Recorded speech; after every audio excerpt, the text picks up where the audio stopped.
Bonjour et bienvenue à la capsule portant sur le mode de vie physiquement actif. Les thèmes abordés sont les avantages d'un mode de vie physiquement actif sur la grossesse, les recommandations pour les femmes enceintes, ainsi que la sexualité et la grossesse. Malgré les nombreux bienfaits reconnus de l'activité physique prénatale, une bonne proportion de femmes demeurent inactives ou diminuent significativement leur niveau d'activité physique pendant la grossesse. Au Québec, environ 25% des femmes enceintes sont suffisamment actives durant leur temps libre pour en retirer la majorité des bénéfices.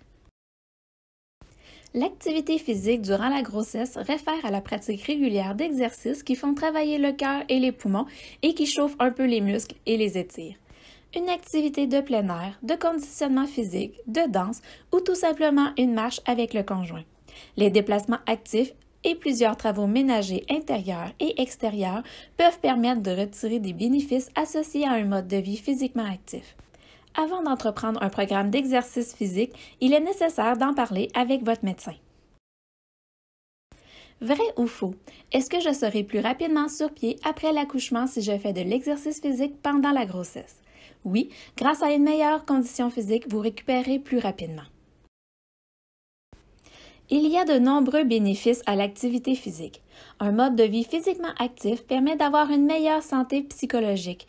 Elle améliore l'estime de soi et diminue le risque de dépression prénatale et la sévérité des symptômes dépressifs. Elle permet d'avoir une meilleure santé physique car elle diminue la sévérité des douleurs lombo-pelviennes fréquemment associées à la grossesse. Elle diminue le risque d'incontinence urinaire ou en diminue la sévérité des symptômes. Elle permet le développement et le maintien des muscles particulièrement sollicités pendant la grossesse et elle contribue à la prévention de l'œdème et des varices. L'activité physique permet également d'avoir un meilleur métabolisme. Elle contribue à la prévention du gain de poids excessif, du diabète gestationnel et des troubles hypertensifs de la grossesse. Et finalement, l'activité physique permet d'améliorer le déroulement de l'accouchement car elle diminue le nombre d'interventions médicales et elle diminue le risque d'accouchement par césarienne lorsque l'activité physique est jumelée à une saine alimentation.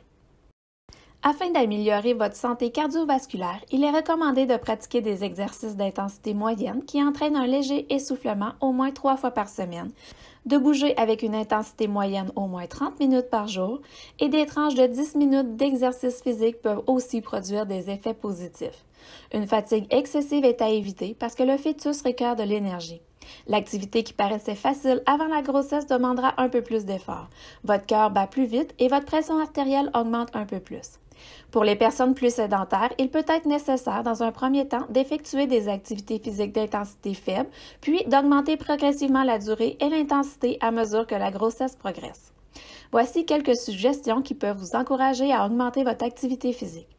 Parlez à votre médecin de vos inquiétudes au sujet de la pratique d'activité physique.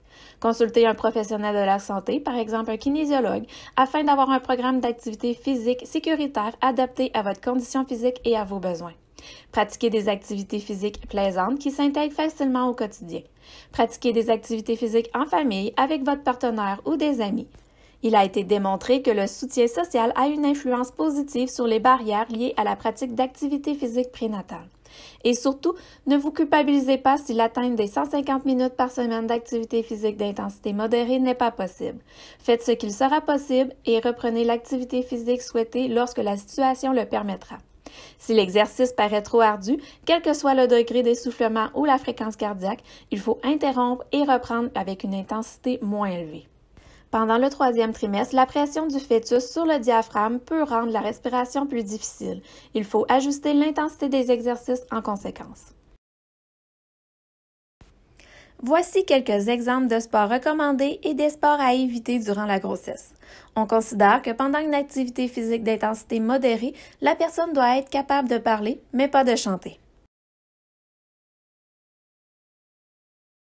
Les femmes qui pratiquent les exercices des muscles du plancher pelvien dès le 2e trimestre de la grossesse, c'est-à-dire entre la 16e et la 20e semaine de grossesse, sont moins susceptibles de souffrir d'incontinence urinaire en fin de grossesse et lors de la période postnatale immédiate. Il est recommandé de renforcer les muscles et d'améliorer la flexibilité car cela améliore la posture, diminue les douleurs lombaires et l'incontinence urinaire et permet de reprendre plus aisément les gestes de la vie quotidienne exigeant de la force et de l'endurance après l'accouchement. Pendant les exercices de renforcement musculaire, il est déconseillé de bloquer sa respiration.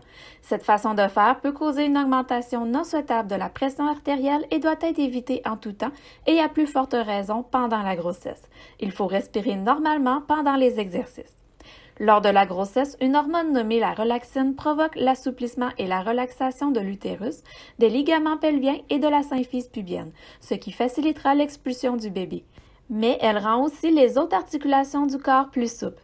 De ce fait, les exercices qui demandent une grande amplitude de mouvement, des changements de direction brusques ou des sauts sont à éviter. Les étirements doivent être bien contrôlés.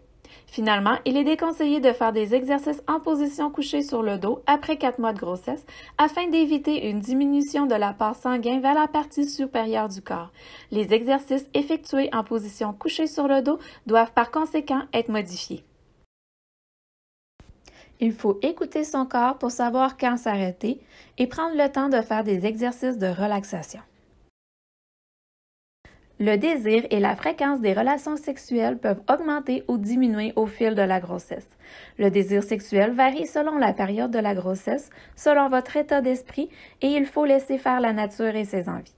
Parlez-en avec votre partenaire et laissez-le s'exprimer, car le plaisir, qu'il soit physique ou psychologique, est parfois vécu de façon différente par les partenaires. Pour toute question en lien avec le contenu des capsules prénatales, vous pouvez contacter les infirmières de périnatalité de votre région.